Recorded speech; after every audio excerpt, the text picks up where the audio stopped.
Pierre Palmade flirte avec ses anciens démons. Ce kilos te poussait à prendre le volant dans la soirée du 10 février dernier après avoir consommé de la cocaïne. Déviant de sa trajectoire, le comédien fait 3 blessés graves, et une jeune femme de 27 ans perd son bébé à naître de 7 mois. Depuis, les déboires de l'humoriste ont fait la une.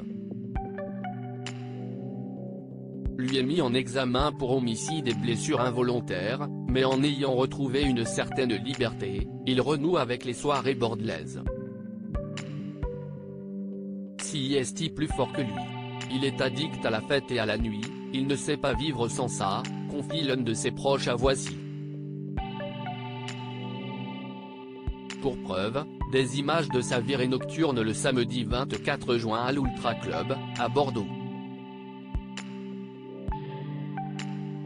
Si l'établissement a démenti l'info, sans en dire davantage, selon Ciné Télé Revue, des vidéos enregistrées par les caméras de surveillance du club attesteraient que le comédien de 55 ans y était bien, indique Actu.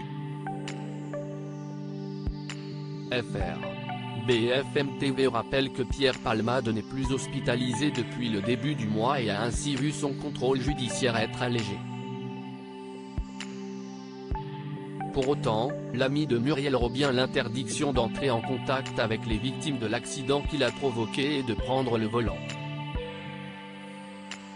À cela s'ajoute l'obligation de soigner son addiction aux stupéfiants. Un mal qui le guette depuis plusieurs années sur lequel il s'est souvent livré. Supérieur à Pierre Palmade, François Cluzet, Benoît Magimel. Les stars sans tabou sur leurs addictions. Les tristes confidences de Pierre Palmade sur son addiction entre lui et la cocaïne. Tout commence alors qu'il n'a que 20 ans. Je commençais tout juste à être connu, l'époque voulait qu'on frime, et, quand on était célèbre, les sollicitations étaient nombreuses, et il était difficile de résister à toutes, écrit-il dans son livre « Dites à mon père que je suis célèbre ». Il poursuit, la première fois, si est euphorisant. L'effet est immédiat, la coke dissout les effets de l'alcool. Je retrouve de la prestance.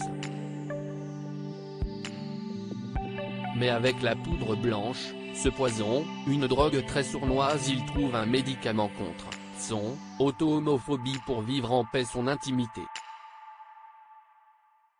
Pour s'en sortir, l'ex-mari de Véronique Sanson fait 2 cures de désintoxication. Une de 3 jours, je me suis enfui, et une de 3 semaines, raconte-t-il. Ce qui est à la fois très dur et rassurant, c'est d'accepter d'être malade.